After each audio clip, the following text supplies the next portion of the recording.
When you become a dad, you have no idea what really to expect.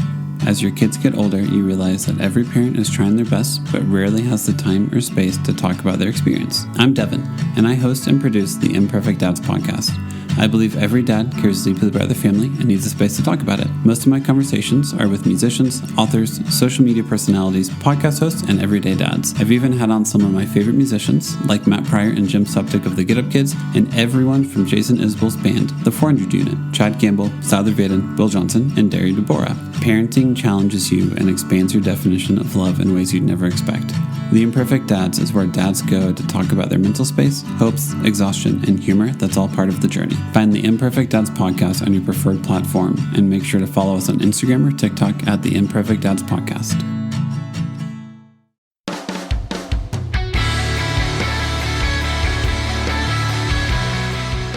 Hello, everyone, and welcome to Safe and Sound, a podcast about the intersection of music and mental health with me, your host, Jeremy Houtsma, licensed mental health therapist.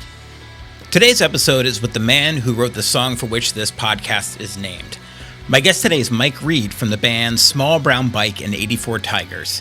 Mike and I talk about what brought him to music, his time in and after the band, what raising teenagers in today's day and age is like, and the process of grief after the passing of Small Brown Bike's founding member Travis Dopp due to cancer.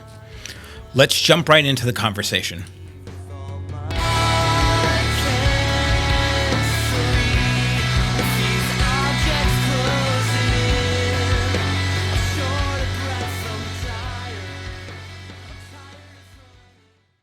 Hey, Jeremy. How you doing, man? Okay, how are you? I am fine. Thanks for pushing this back. I appreciate it. Oh, yeah, no problem. Where are you at? You're East Standard Time, so... Yeah, Michigan. So, yeah. Oh, duh. Okay. Yep. My time zone... Michigan. I was talking... My last interview was with Matt Pryor, and he's like in the Midwest. Yeah. And so like our times were just like... Because I'm West Coast, and Okay, I was yeah. like, you're 2 hours behind? He's like, no, I thought you were 3. It was all messed up. Yeah. All messed up. I know, and it changes too, like the, whatever. We have the time change and then, Right. And yeah, but we're Eastern Standard Time. And yeah, here we are, Midwest, but I consider myself Midwest, I guess Michigan. Yeah. Also, thank you for, this podcast is named after your song. So that's awesome. So thank you for allowing me to do that and Yes. to also have the song. Spotify was such a huge fucking pain in the ass. Oh, which is really weird. Yeah. I don't know what was going on there, but they were like, okay, give us the copyright information. I was like, I have the guy who wrote the song. Right. I don't know how much more authentic it gets at that point. And they were like, no, that's not good enough. And I was like, what is so? Yeah. That only happened when I hosted on Spotify. When I switched to a different host, like that just kind of went away. Oh, cool. Nice. Yeah. So, yeah. I don't know. So yeah. it was super, super interesting. Well, yeah, honored that you named the podcast after our song. Yeah, so I don't cool. that's one of my favorite songs. I'm awesome of your guys. I probably came to Small Brown Bike way later than most people. I think I just had like a playlist going on Spotify, and you guys popped up. Yeah. Nice. And I was like, this band fucking rocks. It's awesome. Nice. Also, I don't know why I get you and Chuck Reagan mixed up. Like for some reason Chuck's way cooler than me. for some reason in my head, you guys are interchangeable, but like I don't know why. It's kind of weird on my end. So we already talked just in general about like kind of where you grew up. And I just kind of wanted to know, did you start up playing guitar, or was there another instrument that you were involved in first? I mean, I did the thing, like in middle school, played saxophone in middle school band and whatever. And music was around the house before that, and just like, enjoyed it. And, dad had a record collection and all that. And so I started picking it up, I think around 12, like the guitar, just kind of like strumming and messing around. And then it was really probably like 15, 16, where I was like, okay, I'm going to learn some stuff. Wanted to learn Metallica riffs or whatever. Just like was like, okay. And I figured out power chords. And then it was like off to the races at that point. It was like, okay, I bought books of tablature and just like Led Zeppelin, all of it. I was just all in. Like, this is fun. And yeah, so that was like the first, point, just learning how to play, and then kind of, but it was always the whole idea of like songs and songwriting and all that stuff was just really how it was made, and all that stuff was really intriguing to me. So So it was, yeah, the guitar was always really what I consider my first, and only instrument. That's how I used to whenever write songs now and all that stuff. So Do yeah. you remember what your first guitar was? My dad had this Yamaha acoustic like classical guitar, which is really cool. Like it was easy to play. Like nylon strings are just softer and more kind of easier to strum and stuff like that. So somehow I think I ended up once I went and got into my own music and one electric guitar. I think I got like a pawn shop, like I think it was called Chevelle. Was that the name of the brand or something like that? It was like a red guitar. I think it was called Chevelle. I think that was the brand, but and it just was it had like the tuners on the bridge or whatever that you could tune. It was just a metal guitar or something like that. But I remember I cut out I collaged it. Like I cut out a bunch of stuff from magazines. I just like put tape all over it and made it just my own thing, this old Frankenstein guitar or whatever. So and then my first like real, like it was like a Les Paul Epiphone that I got around my 17th birthday or something like that. And that was like, okay, it was a black Epiphone. I was really like, okay, this is my official guitar. And then eventually got like a Gibson Les Paul, but that was, yeah. So I've had a series, but yeah. My first acoustic electric was a Chevelle too. No, nice. Yeah. Well. Okay. Yeah. So I was right. Yeah. I don't even think they make that brand does not exist anymore, right. In general. But why'd you gravitate towards the Les Pauls? Those things are heavy as shit. I know, totally. Yeah, my back paid for it on tour. I think it was Led Zeppelin, really. Like Jimmy Page. It was like that was kind of my first, them Van Halen, just to open the door to what rock music was and classic rock and all that stuff. And so that was Les Paul's probably the early guitars that I saw, like, oh, that's cool. And then once we started recording and playing music and all that stuff, I think like that's just the one I stuck with. It was like it had the best tone, like around the Hot Water guys were using it. Like it was really, in my mind, one of the most common, like, punk, whatever guitars that you would use. And so I loved it. But once I got a Telecaster, I got a Telecaster around 2002 or something like that. It was like, man, I really liked the way that felt. And it was lighter for sure and all that stuff. So I've been Telecaster since then, like 20 plus years at this point. And so I bought like a Les Paul, like a demo shop, like guitar kind of have as a spare a couple of years ago. And I like that. It's actually lighter. I didn't buy like the big, heavy ones or whatever. So but I still, the Telecaster, when I pick that up and play it, I'm like, this thing is just, I love the way it plays and all it's like that. Butter. So, yeah, totally. My brother actually went through, so his first was I want to say his first was like a Yamaha. So I just did most, like, my brother's about 4 years older than me, and so I just kind of followed suit, whatever he kind of did from musically. But he, I think his first real guitar was like a Les Paul Studio, that was like red wine.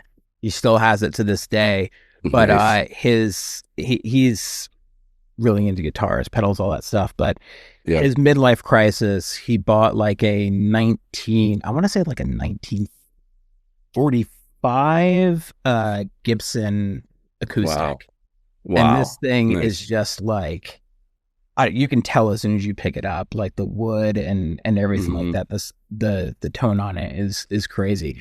But that's awesome. Yeah, I went through it for a while where I wanted a Gibson acoustic, and I came close to doing it. This was probably 15, 20 years ago, and just never did it. But a friend of mine, there's a great company called Northfield Instruments, and they build mandolins and guitars and all kinds of stuff. And the acoustic guitar I have now, that they built, and they actually built with like wood right from the woods behind our house, and like it's really crazy. Awesome. I love this guitar. Yeah. Like it plays great. They make incredible like acoustic instruments and acoustic electric instruments and all that stuff. So I'm glad I waited. I love playing that thing. It's just really, it's awesome, and it's got this story behind it too. It's just like this, our nature. So when did you start getting into songwriting?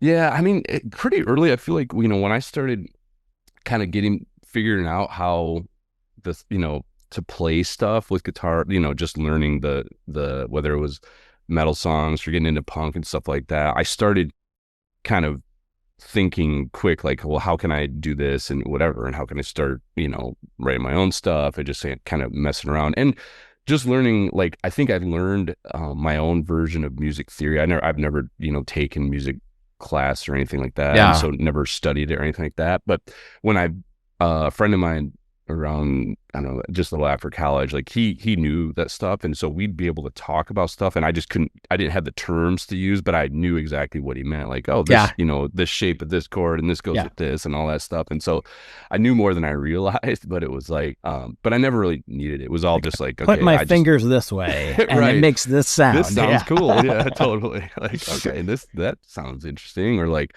so it was like, but wanting to write songs and wanting to kind of have that part of it was something I, thought, oh, this would be fun and this would be cool as you start to kind of whatever venture out. And, like, it was good learning other people's songs for sure, because I learned, it was just the natural progression of learning chords and all that stuff. But yeah, once it was like, let's write songs, it was like, okay, that just unleashed a whole new thing to me of like doing it ourselves and all that. So you mentioned getting into punk. What did you start getting into? What bands did you start getting into? I mean, it was kind of the classic story where we were, being in the middle of Michigan, Midwest, like, and pre-internet, it was, we lived down the country too. I didn't have cable. It was like one of those things. So through skateboard videos, like, that's where we heard, like, that was the first thing where it was like, okay, we, get a new video, whatever. And so a lot of it was like that, Bad Religion, West Coast punk, all the Fat Record stuff, like Green Day, all that would start coming into our, just through videos and stuff like that. And so, I've like Descendants and all, that was one of the first, like, I think a friend of mine, his older brother gave us a mixtape and it had an all song on it. And I was like, that just stuck with me. The guitar playing, my brother loved the bass playing, like the kind of the heart on your sleeve lyrics. Sometimes it just was like, that was great. And so that was Descendants and all became like very much like our, like, that we loved it, And so, and years later, like Small Room, I got to play, open up or play a fest with that Descendants run. It was just full circle moment for sure. Crazy. So, we loved, all that, like, and it was fun. Like, even, like I said earlier, I would get tablature books and try to, learn or whatever, but I love just listening to songs and trying to learn them too. So I would listen to all songs and try to like piece together the guitar and all that stuff, which is, tricky, but it was fun. Yeah. So that was definitely like inspiration for like, it definitely had that, that DIY character that like anybody can do this kind of thing. Like, and they were great musicians, but they just were four guys just like making music. Yeah. And they played that was like one of my first concerts. They played at the State Theater in Kalamazoo, and like my mom dropped us off there, and it's just super cool. It was like 92 or something like that. It was just awesome getting to see it live and all that. So yeah, that was a huge inspiration for sure at the time. Like, man, I just want to make music and we could do this, so. Punk has a very, very low entry point in terms of, and I've talked with a bunch of musicians about this, that like their gateway has always been kind of punk. And it's like, you're playing fast, you're playing power chords, you know what I mean? And it's like, you don't necessarily have to be technical.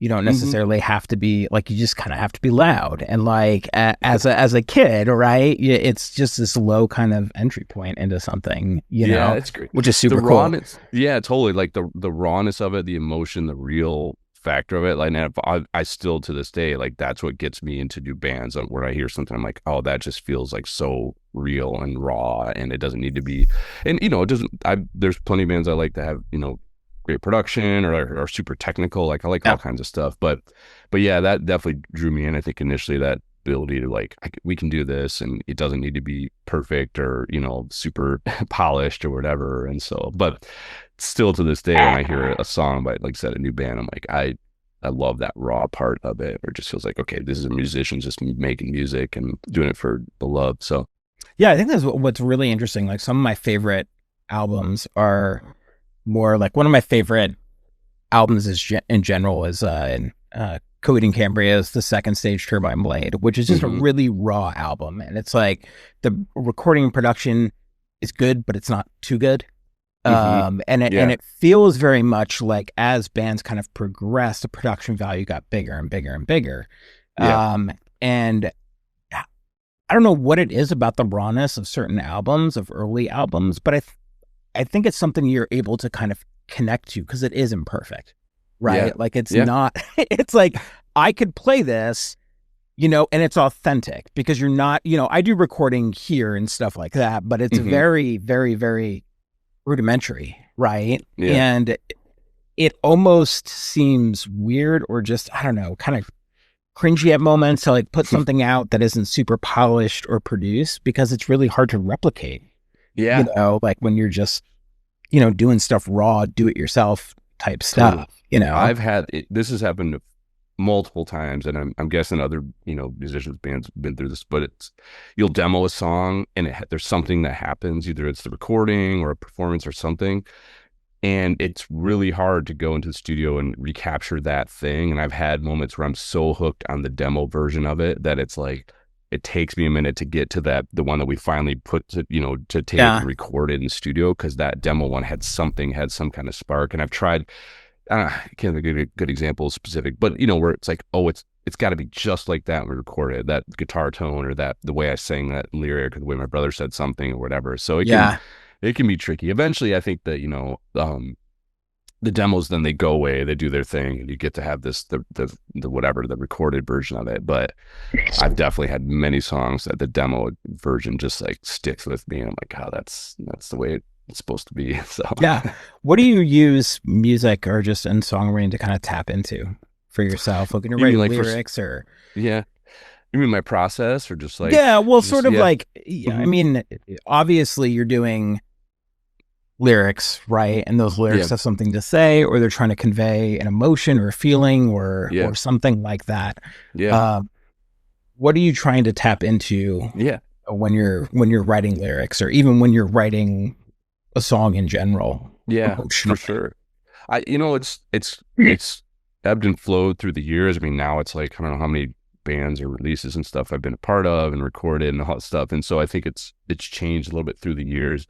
But I don't I do start with music, or the guitar, like a riff or something that I'm working on, just kind of has to set the base for it, whether I'm just strumming acoustic guitar or we're at practice and I'm just jamming in between songs or something.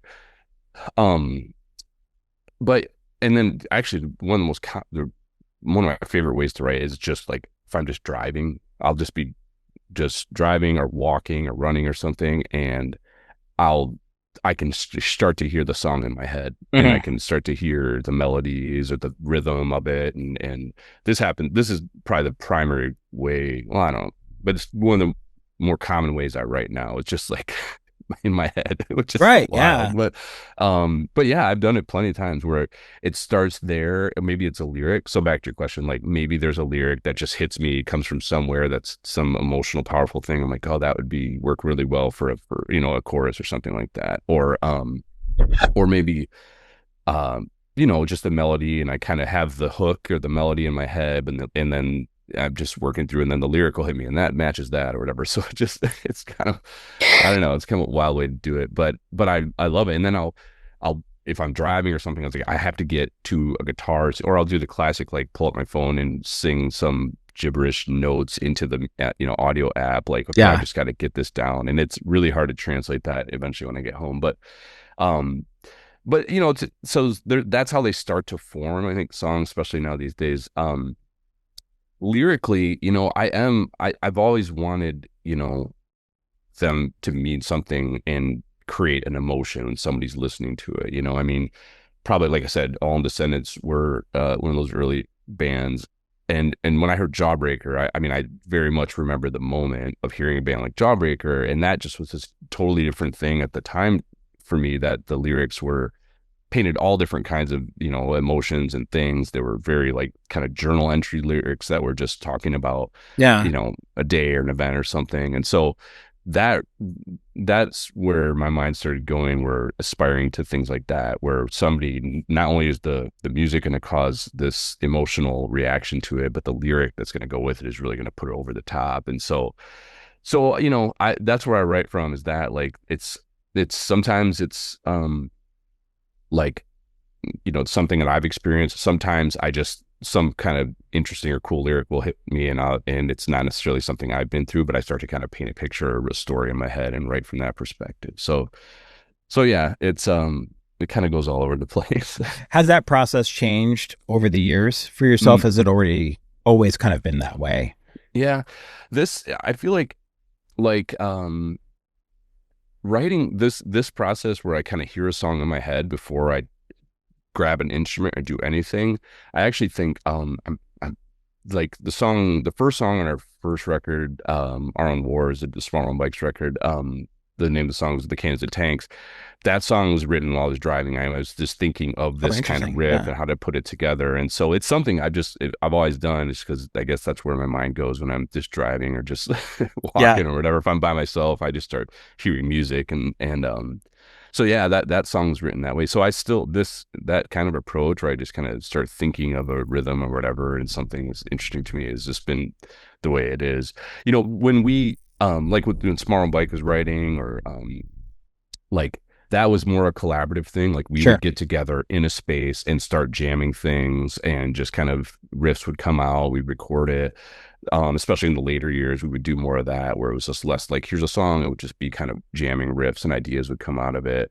But then a band like Abel Baker Fox that I did with my brother and Jeff and Nathan from Casket Lottery, that was all like an internet band, right? We would just send each other MP3s, like here's a riff, and then here's a riff, and that would get like pieced together just through our own kind of space, and then we'd get together in the studio and record in like 3 days and whatever. So I've had a lot of different, like, and even 84 Tigers to a Spot, like that's kind of how we did it, like they could send files ideas back and forth together, and it just, so I don't know, we've had what a a bunch weird of process. Right. Yeah. What's that? So what a weird process. Like just thinking about how you used to do it, and now how you can kind of like translate files back and forth, and the digital aspect of that. Yeah, totally.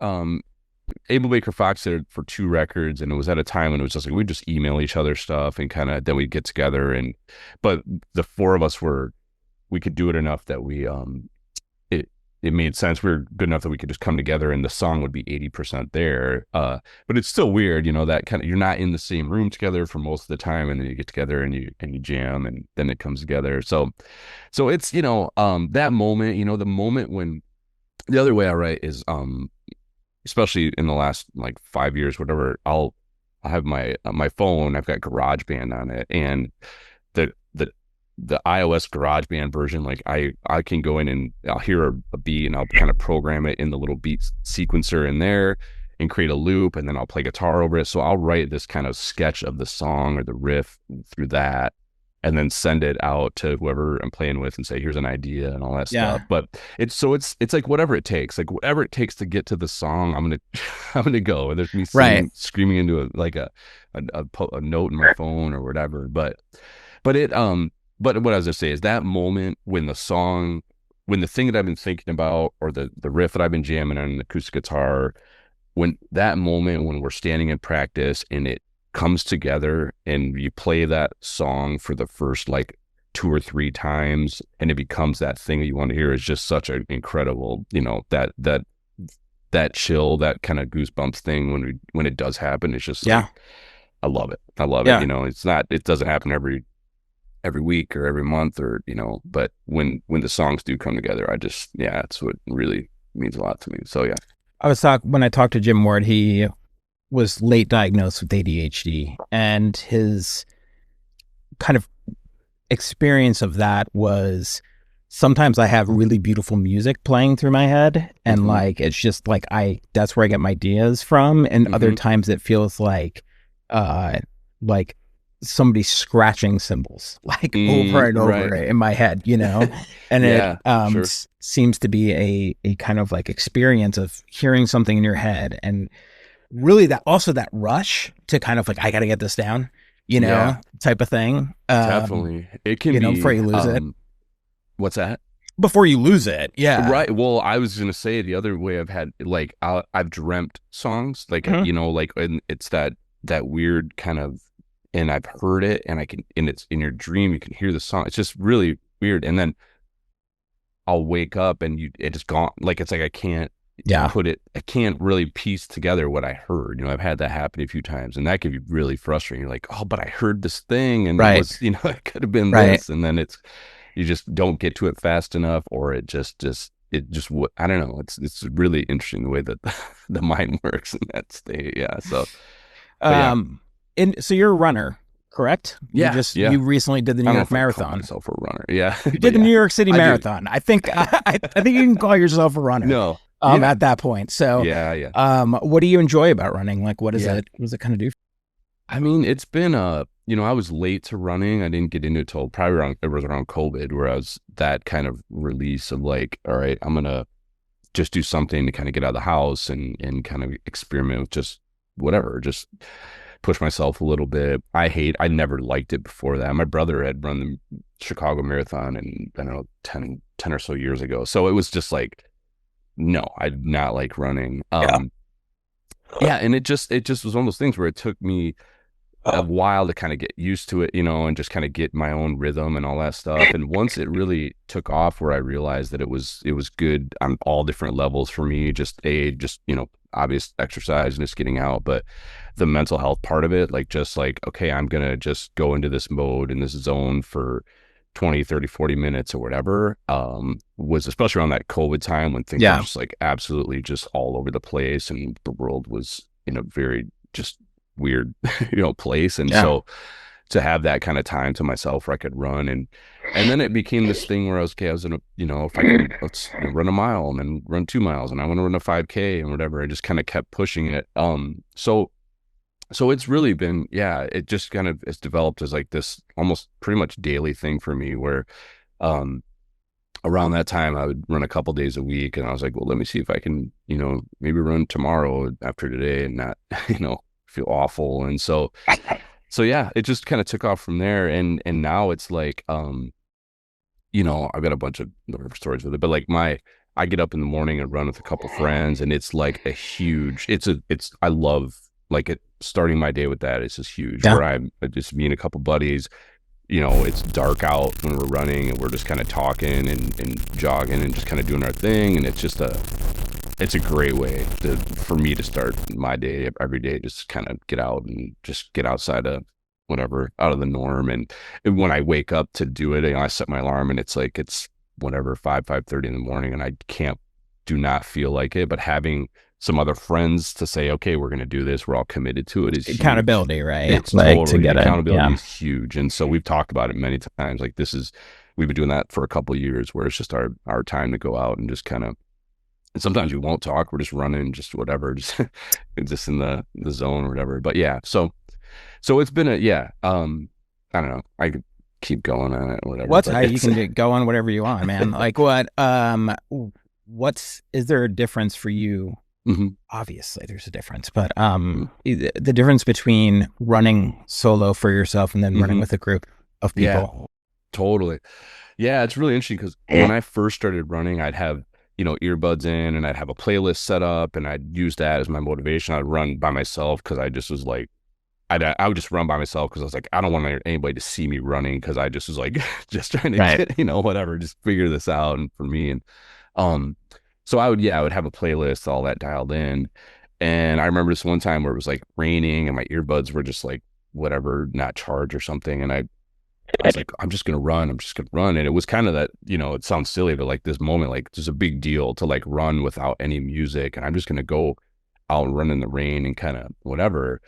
But it was interesting because it kind of opened this door to this new, like it changed running for me where, now I like running solo without any music or earbuds or anything. I just kind of go and it just lets me be really present that moment now where I'm running. And there's always, as running, there's this mental thing that you're okay, am I tired? Am I sore? Am I, how far am I going to go? All this stuff that you're kind of thinking about, but it really just grounds me. And so that solo running, or like in the winter when it's really dark and quiet in the morning and there's these amazing moments where the snow is just starting to fall or whatever, like sometimes I'll put on some really quiet like jazz or ambient music and just go out and run into that. So it's more of like an experience. It's not necessarily about the running per se. It's just like I'm getting out and just doing something. So that I love that, like having that solo run. And then but yeah, running with buddies in the morning, that's definitely having that accountability and that keeps me going. And then that's what took it up to to doing, we did the New York Marathon last year, which was just like an absolute, wild. I mean, it was at that point, it was I think it probably still is the largest marathon ever. It was like 57,000 people or something ran the marathon. It was completely wild, just getting out there, all of it. And then the experience was incredible. I mean, it was like my friend said, it's like you're just in like a river sea of people just moving, and there's people on the sides the whole time, just, there's bands playing, there's DJs. It's just incredible. So that was more just like you're just in this huge group experience, and it's just incredible. It was really wild. Never thought I'd do it. But those early days when I got into running around COVID, I could never even imagine doing something like that. So yeah. So it's definitely become a huge part of my, just like, my day to day, my, mental health, physical health, all that stuff. I just really, get out and do it. A little bit of a weird transition, but in your touring days, you're younger. What were some of the challenges of that, in either mentally, physically? Yeah, it was. That's a great question, because it was a challenge. It was huge. I mean, at the time when we were going and like really getting, where we were touring at weeks at a time, amazing experience, like incredible. Like I said, it was the first time seeing a lot of cities around the country. It was the first time seeing like whatever, all different places. And so that experience is awesome. But I guess, for the simplest sake, like I would get homesick too. There'd be a point when I'd hit like that kind of like, all right, it wasn't like we're, like every show was amazing all the time and all that stuff. There's always those moments where you're sitting there and it's at, 3:00 on a Tuesday, and you're kind of like, man, should I just go get a job, be at home or whatever?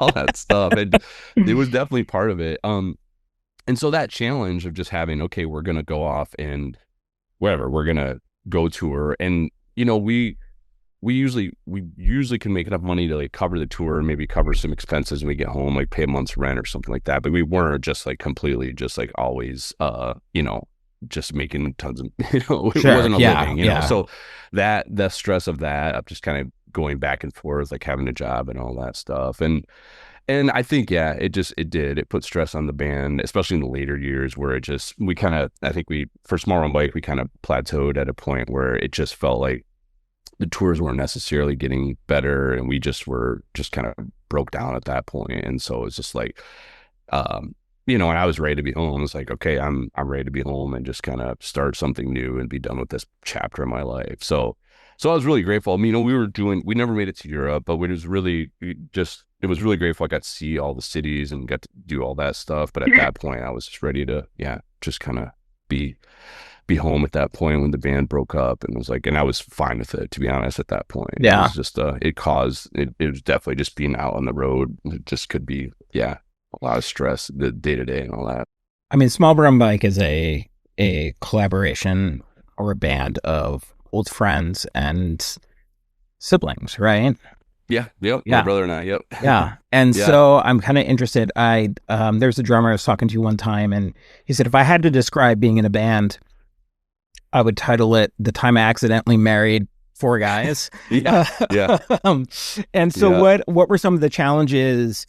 I don't know. I actually find it really interesting. How do you take this friendship, these friendships, brothers, sibling relationship, and how does that translate into a band, and also navigating those relationships and staying cohesive in some way? Right. Like, is that a challenge?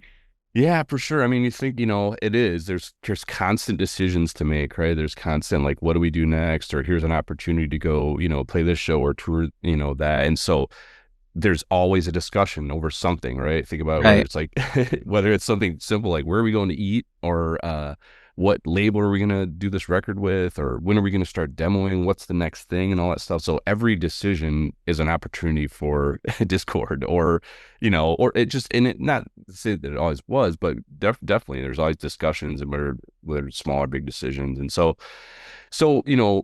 my brother and I, like, we collaborated, from early. We were always whatever, like skateboarding together and whatever. And then, so he was always part of the band, and so Trav and I were same age, and we were like brothers, and so that it definitely challenged us as we were getting for it. As more decisions came our way, I think it becomes more just inevitable that people would say, all right, I don't want to do this or I want to do that. And, and it just became hard. And we really always treated ourselves as like a democracy. That was just like, all right, if somebody doesn't want to do something, then we're not going to do it. And that it wasn't like that's fine. I think that, that does work. But I definitely had moments where it just was like, I'm just bummed. I can't, this shouldn't be this hard kind of thing. You know what I mean? It shouldn't be this, we should be enjoying this or whatever, but it is. It's not as simple, and it's easy when you see a band up on stage playing, you think, oh, that's great or whatever. But it takes a million different decisions to get to that point where they're playing a show or recording or whatever and all that. What do you think people don't realize in terms of like, because like you said, that there's this idea of like, man, that's, talking with Matt Pryor about this, it's like, just feeling a weight of guilt too, that he wasn't enjoying certain aspects of it. Yeah. And like, he was talking about these dizzying highs of playing the show and then like going into a Walmart at 3 a.m, like trying to find something to eat or like socks. Yeah. Like, what do you think people might look at a band, right, and sit there and say like, that's such an awesome job, you get to do that, right. And like, what do you feel like people kind of miss or don't really think about?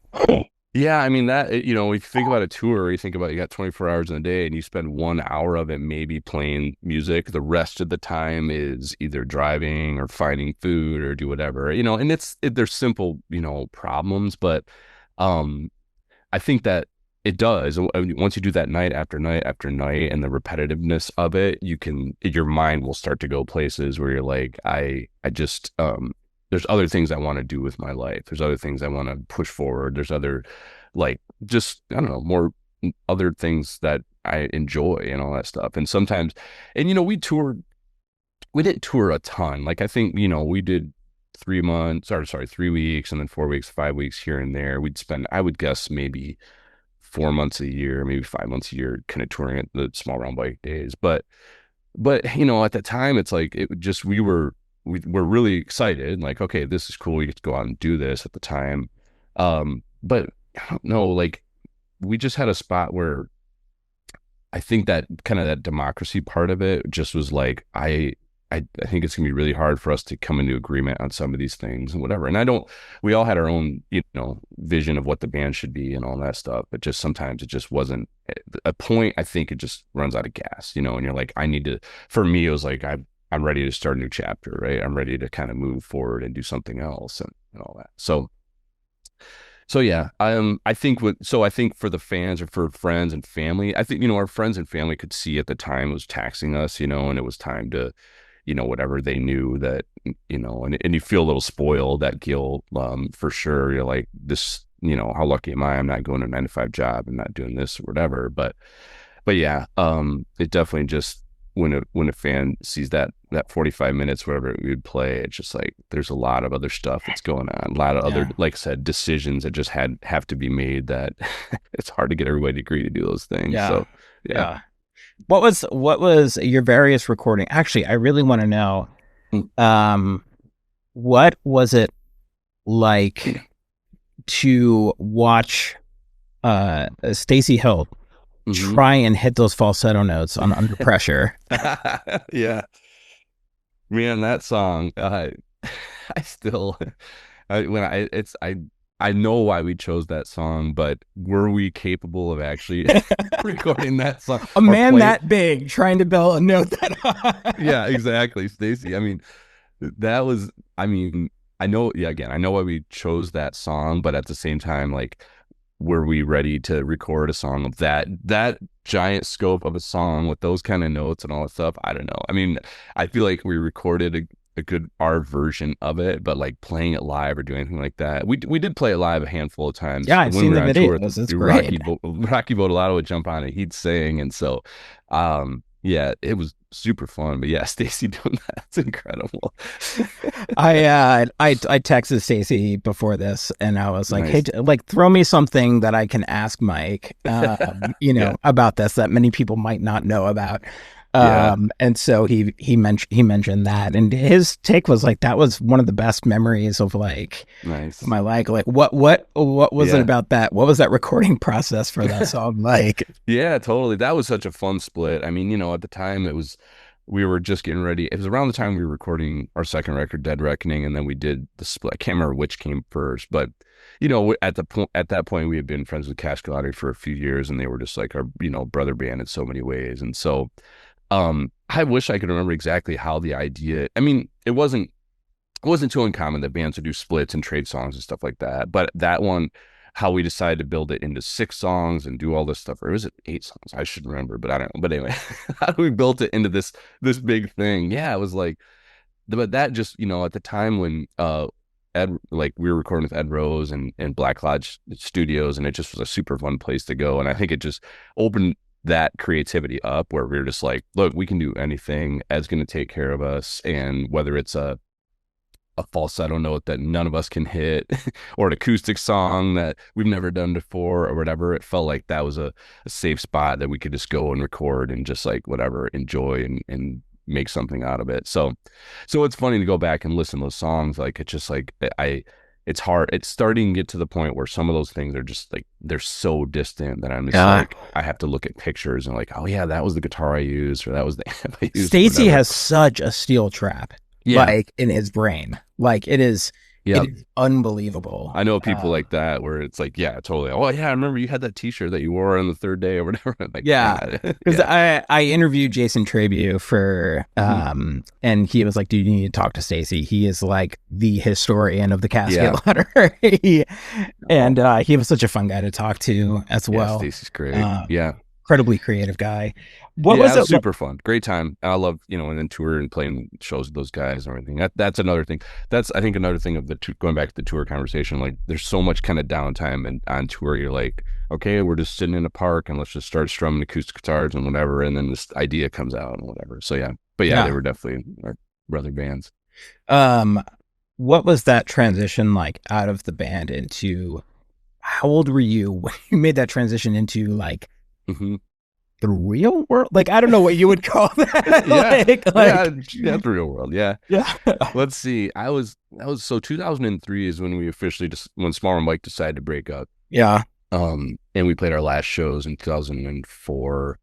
So geez, let me see. 176. So I don't know. I was around, that's in my 20s. I don't know. Can't do the math right now. But yeah, so I was mid-20s or whatever. And I just was, I was ready to like settle down. Like I got engaged not long after that to, my girlfriend at the time, my wife now. Like it just was time.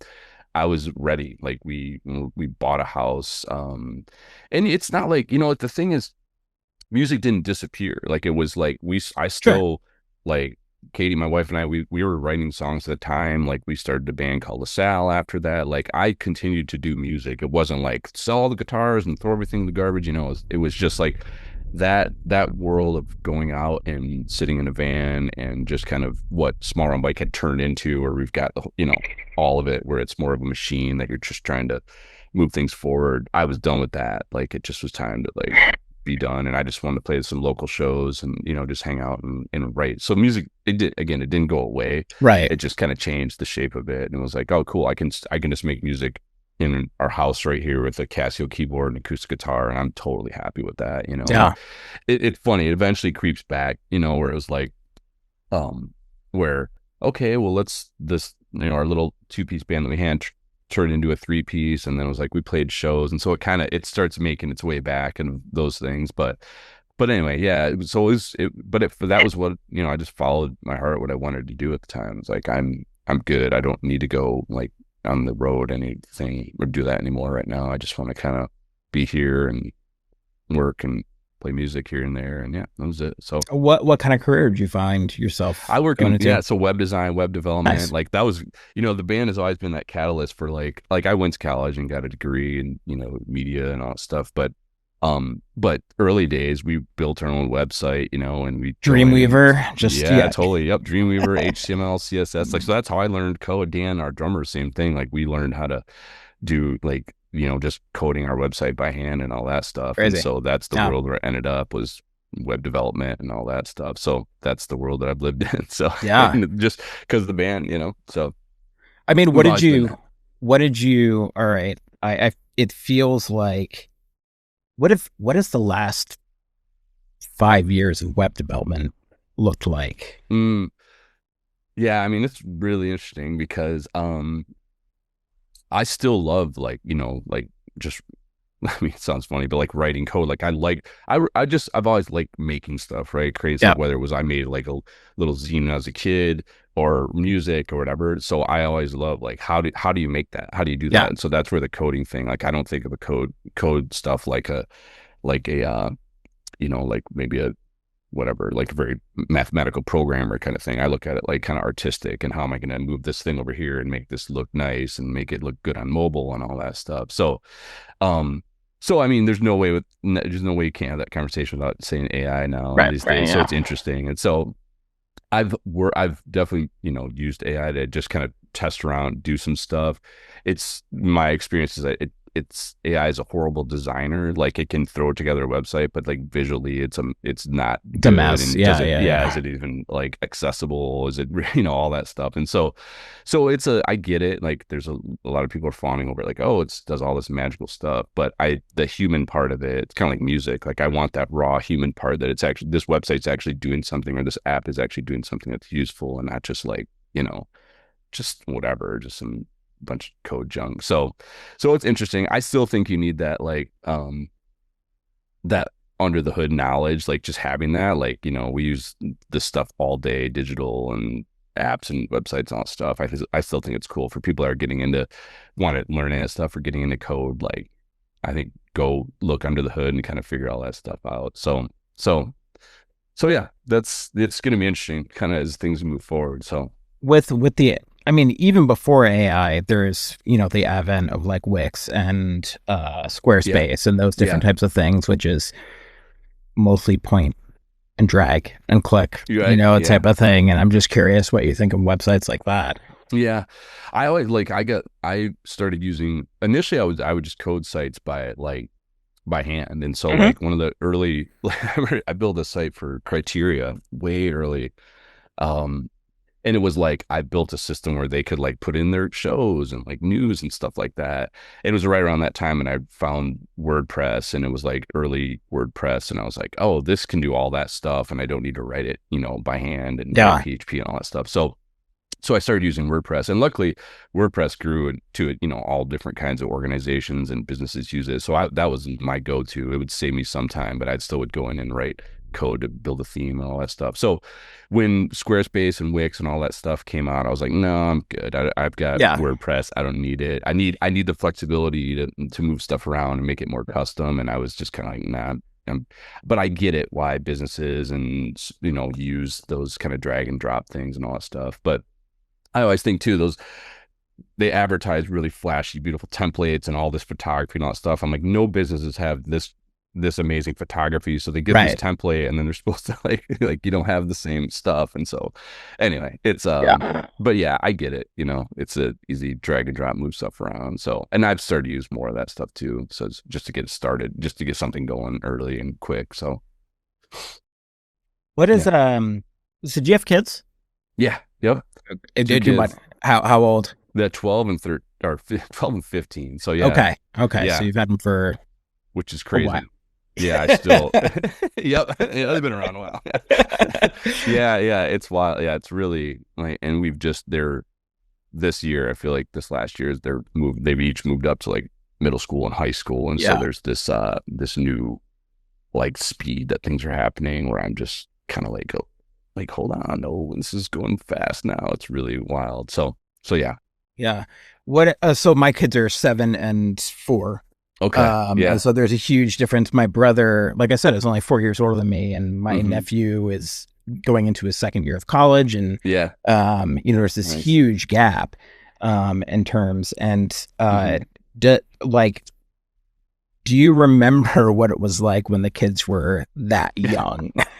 Yeah, I do. I mean, they like when they were born. When I first became a parent, I said like, okay, now I have this this yardstick or this measuring device of me too. And so like Right. as they grow, I'm growing too, and it just became this way to like it sounds weird, but like measure my life and all that stuff. So as they grew year to year, I was just like I couldn't, it just what they're going to preschool now, or they're going to kindergarten, or they're going to elementary and all that stuff. And so and now we have these flashpoints, like to bring up COVID again. I mean, that was wild. Like that was probably around the age of your kids, where it was like my son was 5 at the time, or just going into like, I think it was kindergarten, or maybe first, he was just finishing kindergarten, and then daughter was going into 4th or 5th grade. And so that time when everything shuts down, school shuts down, and all that stuff was like, I'll never forget that. It was just like a really surreal moment.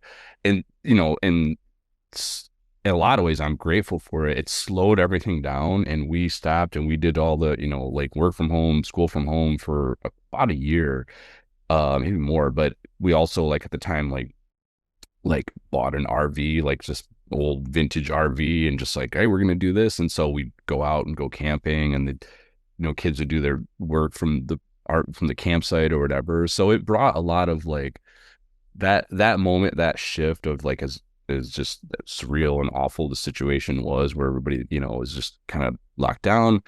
It brought this kind of new chapter to us, and I'll never forget that transition. And we told them at the time, like, everybody goes through these we all have these moments in our lives, where like 9/11, or just these things that are like the whole world goes through. And I just told them at the time, like, this is one of the ones you're going to experience. Yeah, this is something that's like the world kind of shifts and changes, after something like this. And so fortunately and grateful, we were lucky enough to have some positive stuff come out of it. So what are some of the challenges you found as just kind of being a dad in general? Yeah, it is. I mean, it's such a wild ride. It's just like it's incredible. Like, these kids that, whatever, they start in their, the little babies, and they just, toddlers and moving around. And now with our kids at the age they're at now, they're like friends, like we'll talk about what they're going through, or play games, or go on road trips, or whatever. And it's like, I very much see them as, I'm their dad, but I'm also like my wife and I've talked about this, like, I'm looking forward to, like, as they're adults too, to be friends with them, and like, oh, we're gonna take you out to dinner or do whatever, and all that stuff. And so that's a huge, I don't know, that's a amazing thing that I didn't see. Like, when you're just changing diapers, when you're early years, you're like, can't fathom that part. So the challenge, there's all kinds of different challenges, whether it's the the day-to-day of like those early years, when you're just trying to like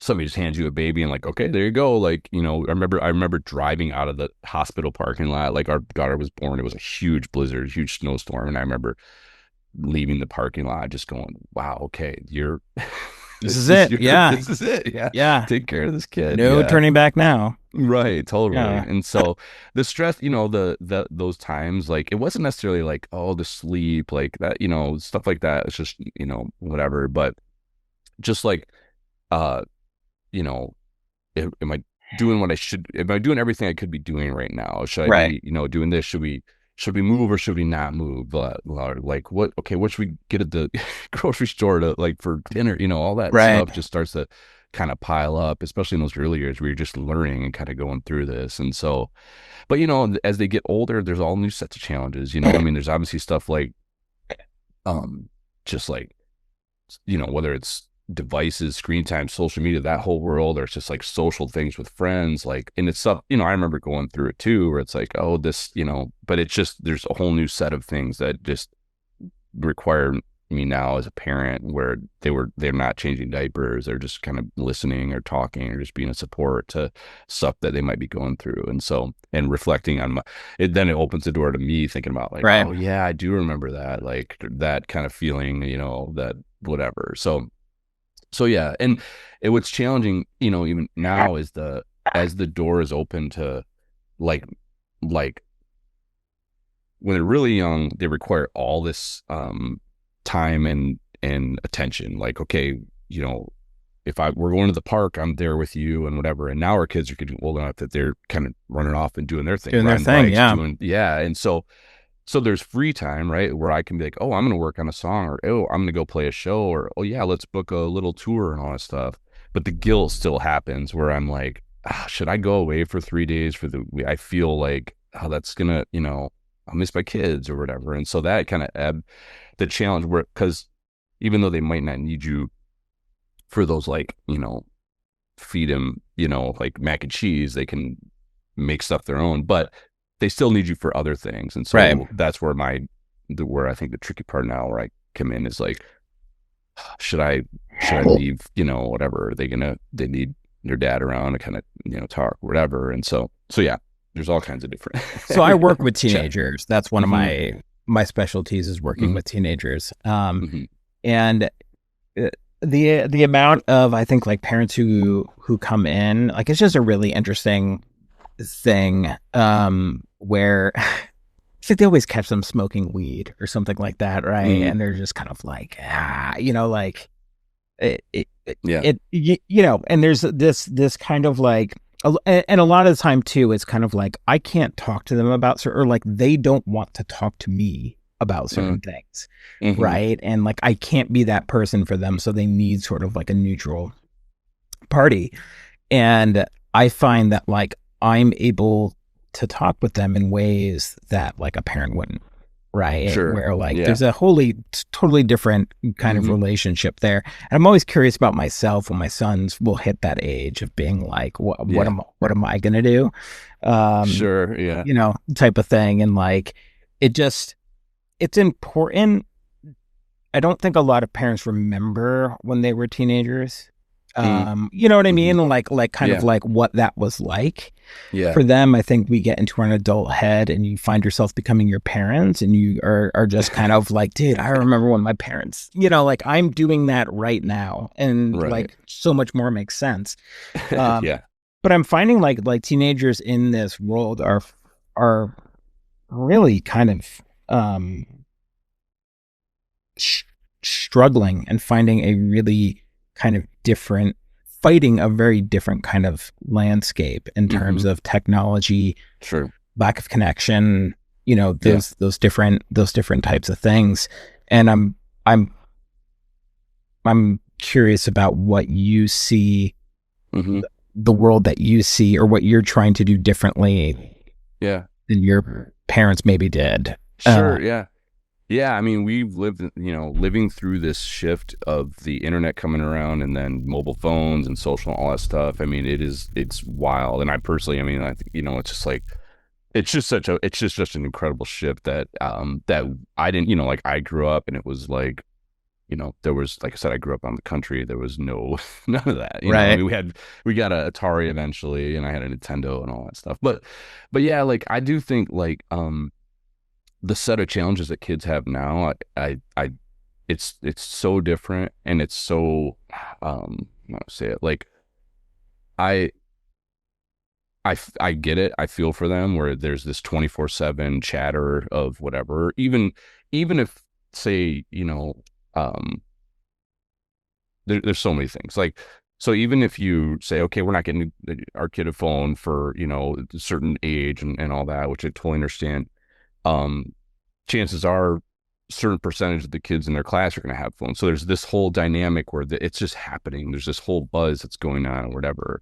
And good or bad. Like I think there's things where there's absolutely good things where cool, that social connection that you can text a friend or like do all that stuff. I think that totally works. That's helpful too. So it's not a black and white thing. I think sometimes we try to say it's just all bad, and it's like, it's not. I see it. It can be both, it can definitely be both, where there's certain things where this is how there's connection being built. And even though it's not like we did in the 80s where we're all standing around or sitting on, skateboards and, at the skate park, there's still some connection, and it can be made through like whatever, a video game console or whatever. Now, that's the other benefit, I think, living in a smaller town, like kids can kind of go off and do their thing and still connect and still have that personal connection. So I do think that's important. Like I said, like going back to my running thing, like having that kind of social little connection every morning with people to kind of go off and run is so important. So the other thing I think I've heard and I've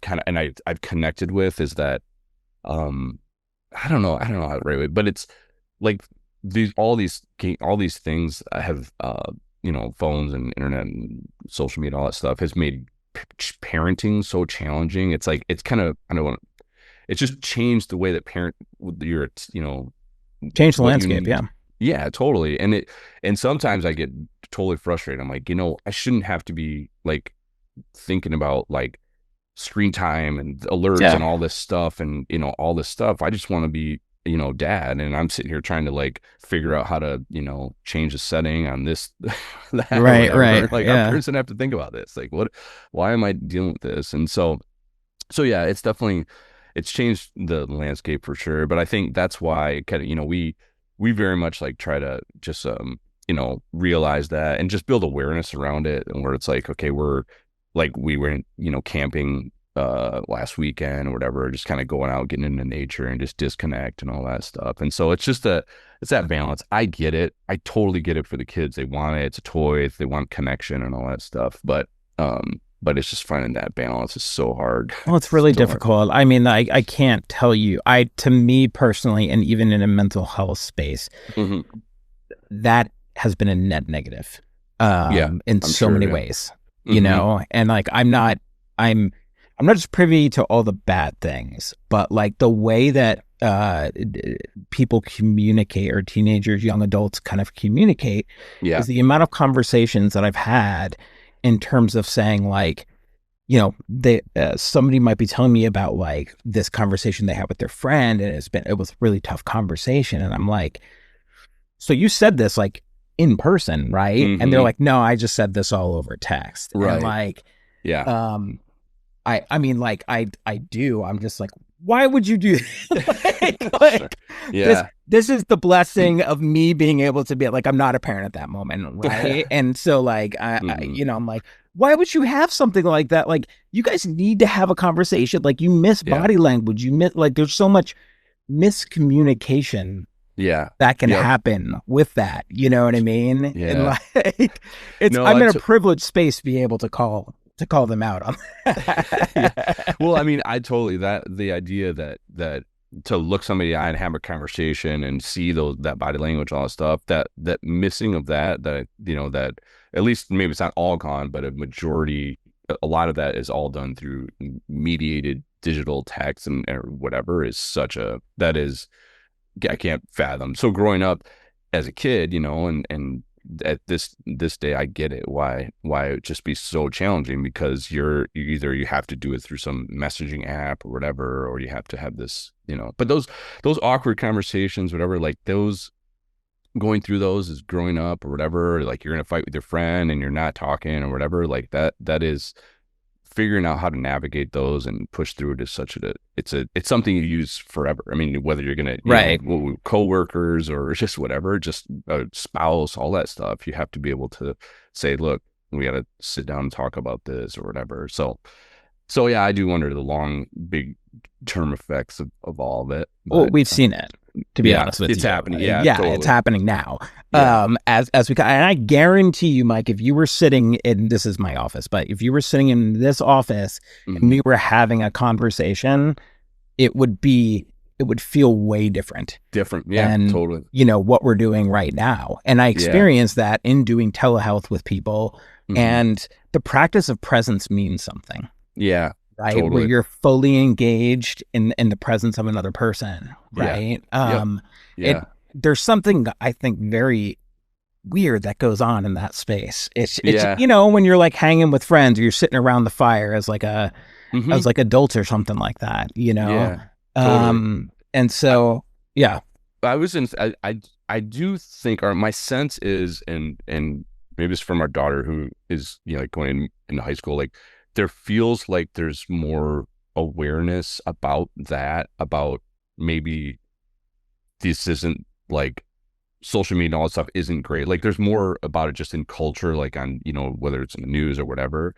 So we kind of went through this spike where it was like all these fun new toys and all these new things come out and all that stuff. And we're kind of hitting this plateau of like, okay, not everybody trying to push AI, but I hope, and I do think there's some awareness in that that age group as they're coming up, that, or like I've heard things like, oh, they're getting flip phones and all that stuff. So there's some of that awareness that like, okay, this isn't maybe how I should be spending, like, 8 hours a month day or whatever. Definitely. But then I absolutely feel the same thing. Like, okay, imagine you throw your phone away, then you're on your own. You know what I mean? Right. So that phone is connection in so many ways. And I just tell, because, it's like, it's how you use it. This is a tool. You can use it to consume things. You can use it to create things. Like I use my phone for both, but it's like, you can absolutely use it to like write a song or do whatever. And so it's just that kind of, it can be whatever you want to make it. You not, this phone doesn't own you. It's the other way around. So yeah. You guys are going to be playing, or Small Barn Bike is going to be playing the Fest, right? Yeah. And how long ago, or what's the time gap between, like, is it the first show that you'll be playing in a really long time? Yeah, it's 10 years. So the last Small Barn Bike show was 10 years ago. We didn't realize this until we kind of were talking about it. We knew it had been a while, but once we kind of pulled up the calendar and looked, and it was 2016 that we last played a show. And I think if I have it right, it was actually at Fest. That was the last time we played in 2016. And so yeah, I can't believe it's been that long, but yeah, that was the last time we did a handful of shows around there. We did Fest, we did a couple other festivals and stuff like that. But then we kind of hit the similar wall. We're just like, all right, we're done. We're not interested in doing this right now. So, but yeah, I can't believe it's been 10 years. Is this going to be one of the first shows without Travis? Yeah, this will be 100%. Yeah. What is that? What's that like? Yeah, I don't know. To be honest, it's scary for sure. Yeah. Like getting to this point where we even would consider playing a show took a long time. You know, when Trav passed in 2023, there wasn't, I didn't think we'd play again. It was never just like, it was just, it's done. It was like, okay. And even most of 2024 and 2025, it really wasn't in the cards. I think probably later 2025 is when things just kind of, some, conversations happened, and just like, I don't know, and we'll see. And nothing, it was early this year that we kind of got, the three of us, Ben and Dan and I, got together, and we're like, well, let's just talk and kind of see, and maybe we'll play and kind of see how things feel. That's really ultimately what it all comes down to, is see how it feels, and so it was weird. Like, when we got together early this year, and we talked, and we kind of landed on Dead Reckoning being the 25-year anniversary of it, and we played the songs, and like, I did, my gut, my heart, all of it just was like, it was fun. It was like an emotional response to it for sure, which was absolutely part of Trav's passing. Like, I know that was part of the equation of, like, I felt tears well up, I felt excitement, I felt all this stuff as we're playing through these songs. It was definitely cathartic, like, release, and it, even going into that practice, I was like, I don't know if we're gonna have it. I don't know if anything is left here. We'll see. But I'm willing to try and open the door to it. So as far as practices, it's been, it's been fun, and it's been all the things. It's been emotional. It's been, we've practiced, I don't know, maybe half a dozen times or something. It's just the three of us. And yeah, it was, but I don't know, when we step on stage at Fest specifically, it's going to be wild. It was surreal, just kind of that, not without Trav's presence. Trav had a huge presence on stage too, where he was, he was always, just bantering the crowd and all that stuff. And I cannot do that like what Trav did. And so there's this whole this whole part of it that's going to be missing for sure. So, but yeah, it's so scary. Yeah. I can imagine. Travis was pretty public about going through his cancer battle, in terms of like social media and things like that. And I can't imagine losing, seeing a really good friend go through something like that. Yeah. And so I'm kind of wondering what your process of grief has been throughout this. Yeah, it's not, I mean, I've been through, like, my uncle had passed from cancer, and Trav's battle was such a I guess, it was a couple of years, but I remember so many kind of snapshot moments from it. Like when I remember where I was exactly, and just kind of this like Trav's been diagnosed, and it was just this kind of like, kind of mind just shifting moment where you're just like, oh, well, what's going on, and just kind of surreal. Just so starting to process it then, like, well, what is it serious, and is it what, and Trav always brought this like you said, this openness, this like positive attitude to it too, where he was like, this is not, this, I'm fighting this, however I can. And so it was that kind of, so I was along, I don't know, let's say along for the ride. I don't know if that's the right way, but to say it, but we were just, okay, like, how's it going? How are you feeling? Trav and I, we had kind of, after Small and Mike stopped playing shows in 2016, we kind of went our, I don't want to say separate ways, but we just kind of, separated a little bit, and we weren't in touch as much. And so, but when he was diagnosed, that brought us together again, and we kind of talked about some things, and kind of had to, just talk about where we were in life, and just kind of, and it was a huge moment, for him to kind of be diagnosed like that. When he, later, whatever, when he was becoming more sick, it was really, really hard to see that, because he was open about it, and you could see, and it just was scary. Like, you're just like, this, I can't believe this is happening to somebody who was such a huge presence in my life, and just huge, like a huge, just like a, like, you can't believe that would, like, he was a big guy, played music, like, all, just creative, had all this energy, all this output, and to see that was super hard. And just like, but he still kept his, like, his positivity, and his great attitude, and just like his jokes all through that battle.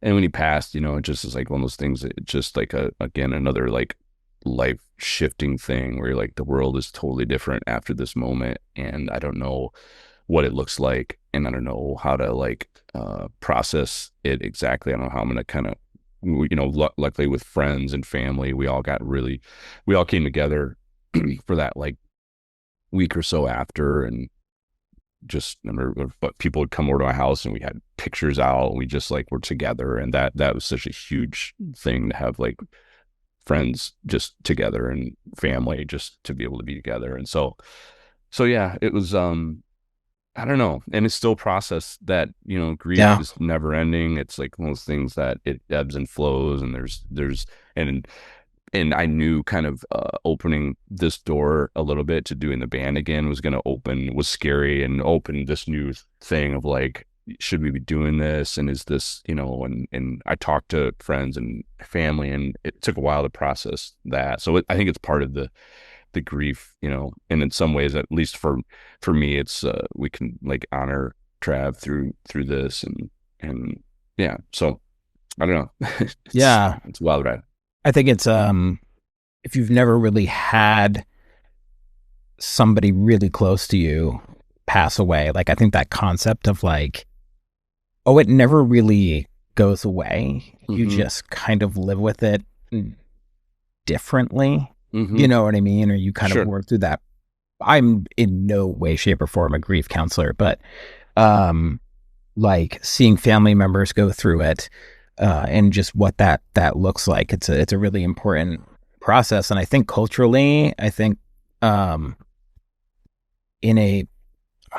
not sure what the word for it is, but just kind of like an Americanized culture. I would say probably like a white culture is like, we don't do it well, like, as other cultures do. And it's always been something that's been like a stark contrast, right? Where it's like, if you look at Jewish culture, there's like, a 7-day period of mourning. And then it's kind of like, after that, we move on, or you're looking at different, I think one of the most cathartic things for me when my grandmother passed away was I visited my friend in Tucson, and they have the Day of the Dead parade. And they do it every year, and everybody honors whoever.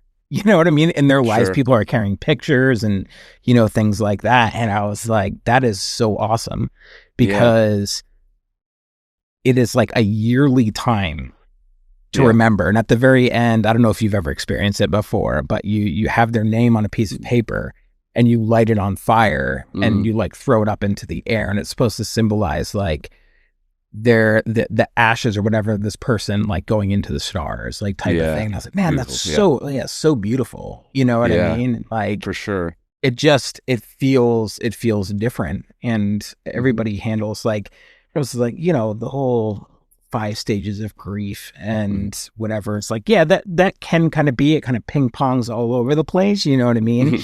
But that acceptance part isn't necessarily, it's like, okay, an acceptance of now the grieving can happen, right? In a certain way. Sure. And that's, and I'm wondering how you have found ways to either keep his memory alive or just kind of, obviously the band, right, and doing this, but you know. Yeah, definitely. Like the you know, processing loss, like had a few other close friends pass in just this short time period from like, you know, 3 years. Trav and our friend Tyler, who I was in a band with, our friend Dale, who was really close with, we had a label with, my friend Johnny. I mean, it was just as wild. It was a very it's wild. short, just, and I don't know if just the age we're getting, but it's just all these things happen. And so I was forced to look that death, you know, process that. I don't think I've ever done processing it, but in a short time period, there was all this loss. And so some of it was internalized that I probably didn't, you know, just kind of sitting with it. And obviously, you know, again, having my, you know, family and friends and wife, and just to be able to be there. The like 84 Tigers, the other band I'm in, that I used our last record, or I think it was, of course, it was going to be part of the theme of the record, but I wasn't sure how it was going to happen. And once, like, the title of that record is Nothing Ends. And once that title hit, and there was a lot of processing grief through music on that record, that idea that we carry these people and nothing ends, you know, it's nothing, I'm not like, this is my idea, but it just, I really had to attach myself to that, where they're gone in one way, but they're not gone in all this art that they created, or creative things that they did, or the people's lives that they affected, and all that stuff. And I just very much like believe that, and where I'm like, yeah, they've left a legacy, these people that we've lost, and that they're not, you know, they're not really gone, they're just whatever, they're just not here. And so I've had that's probably the primary, you know, kind of thing, and that I've had to that I find peace in, you know, like I find going out into nature and being in a quiet, you know, place, and just kind of, you know, or being in a loud, playing music super loud or whatever. Those are the ways that I found to kind of process those things, that loss. And it's, you know, it's still, you know, all very surreal. And like I said, I think some of it's the point of life where I'm getting age wise, but I don't know. It's never, like I said, nothing. It doesn't get bad. Like you said, it's never kind of done, you know, we're just kind of entering these other chapters. And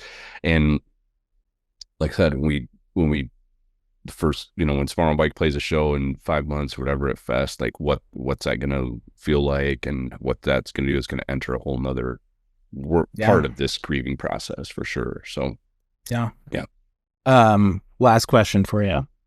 If you had something to say or advice, what would you want to say to your younger self in your early 20s? Gosh, that's a good question.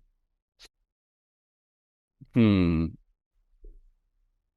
mean, the first thing that jumps out to me for whatever is to not take myself or things too seriously. That seems probably pretty obvious, but I think sometimes, especially as much, you know, as I love music, love art, I have that the control part of it, like, oh, it's got to be like this, and it's got to be this, and I want the song sound like this, and I want the, you know, the record to look like this, and I think it probably it'd be a fault sometimes, especially when you're working with other people, probably push them away, or it's like, oh, you know, I can just be like that sometimes because I just have a view. And I think not taking it, realizing that it's going to be okay. Like the good is going to come of it. Like the record's going to come out, or it's not even just music. I think it's everything. That if you just can take things, maybe it's not the right way to put it, but less, to be less serious and let the world just kind of take shape, then the better off you're going to be. Like it's okay. Like it's okay if things aren't perfect, right? It's okay if something doesn't go right or whatever. That's part of life. This is part of the ebb and flow of life as we go through it, whether it's the parenting part, work, music, all that stuff. It's just like, it's natural, and it's okay that things bounce back and forth. Like I wouldn't want, every day to look the same or be perfect or have it controlled. I think it's important to have that, like that ebb and flow in life where you can go and say, okay, I'm gonna have my full-time job, do that, or I'm gonna go off in the woods, I'm gonna write some music, I'm gonna do whatever, and just have that balance. I think that balance is important to me, where I can kind of have different things and different ways that I look at stuff. So back to my younger self, I think that letting go a little bit and just saying, look, life is, be very grateful just to be here, especially at the point I've been through in the last few years, where I'm very, very grateful just to be here. And I feel super lucky and fortunate, and to just laugh. You have to kind of laugh sometimes. I don't know if that's the right way to put it, but just like this, be right here now, be right here. Don't think about the future right now. Don't think about the past. Mindfulness. Mindfulness. Yeah. I think that's something that I've really, in the last few years, have become more aware of that. Like it's easy to say that kind of thing, like be mindful and all stuff, but to really live in the present moment, very difficult. This day and age, it's extremely difficult. And so I've, like that, the idea of just, that's where, not to go, but going back to running and just having those things that pull you back into the moment, the now, and not living too much in that future of even tomorrow or the next week or whatever, and not, facing the past where you're, bumming about something or whatever. So I just think, that presence, especially these days, the more you can get to that, the better. And that's what I've found. It's just like, and that's where, like I said, running in the morning, or just trying to be there when my kids need to ear just to listen and all that stuff. It can be it can be a challenge in this day and age, but that's what I'm trying to do.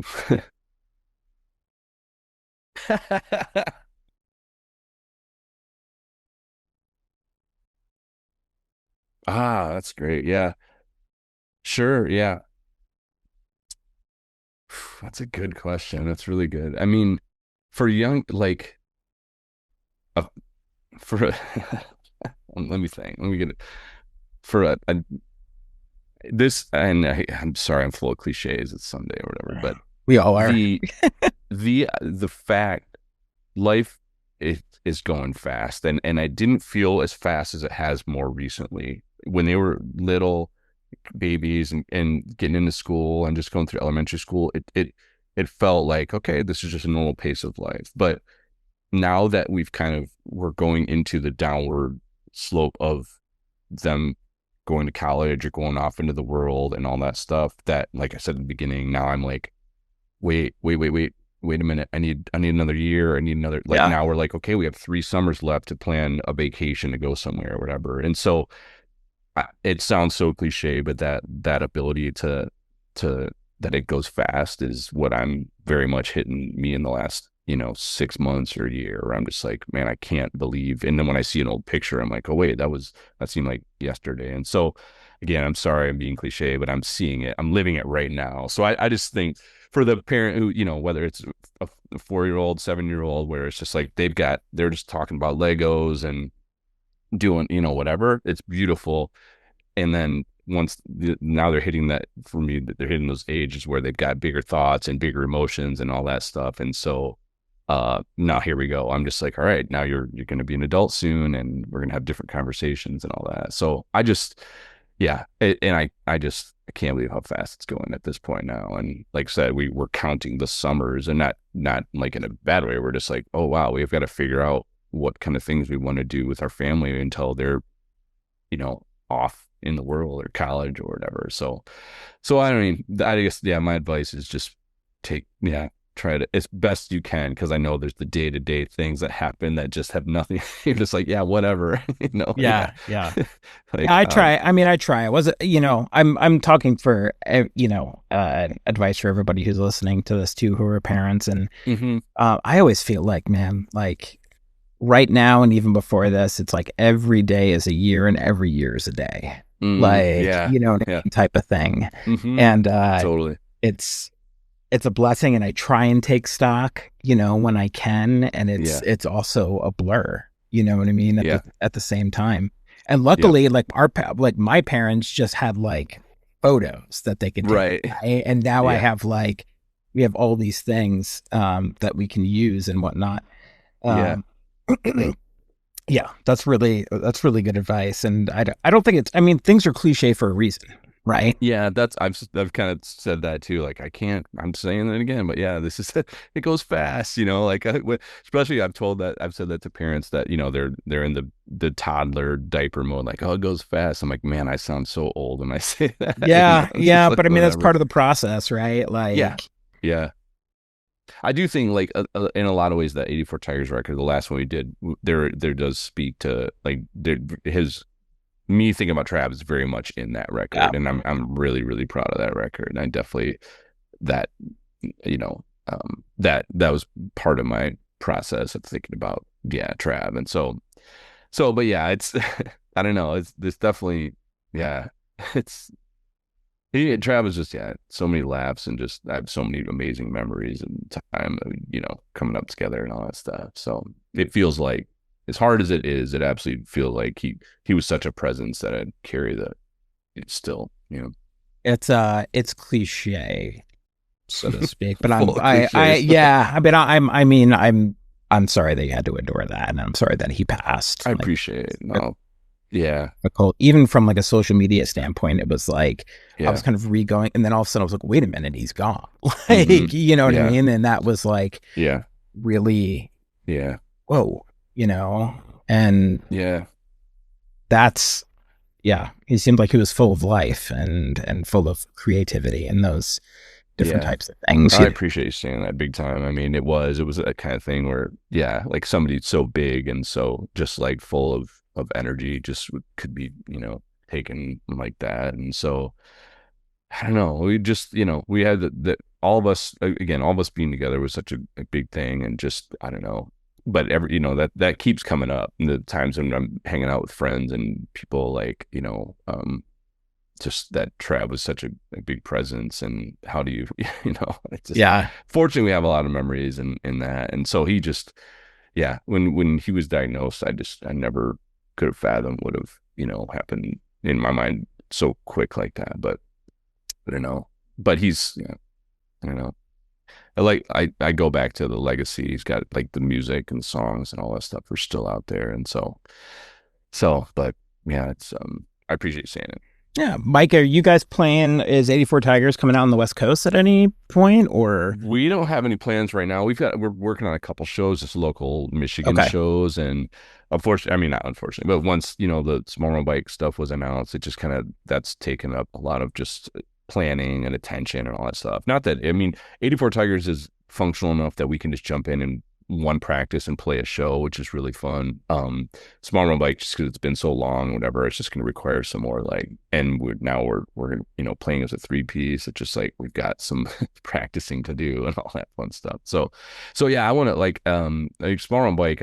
We're going out to California in February, but I definitely want to come up to the Northwest sometime. It just didn't work where we can only do so much at a time. And so if we added Northwest, and all of a sudden then we're out for, a week, and we're trying to calculate all that stuff. So the West Coast gets the shaft sometimes, man. It's we get California, and then all of a sudden it's like Oregon and like Washington, like, but what about us? I know, I get it. I totally felt it. But we've heard it too on social media. Where's I'm Portland? just Where's Seattle? Yeah. So I don't know. I feel like we're just gonna take it at our speed and figure stuff out. But I love that area. I love and Rocky is a buddy, in Seattle, and so I love being. Oh yeah, Rocky. So I'm gonna let you go, man. I really, really appreciate it, and I appreciate the vulnerability. Well, also thank you for writing meaningful music that has met me in my own spaces at times too. So thanks. I appreciate saying that. Yeah. That means a lot. So, awesome. All right. I'll talk to you later, man. All right. Thanks, Jeremy. You have a good night. You too. Bye. Bye.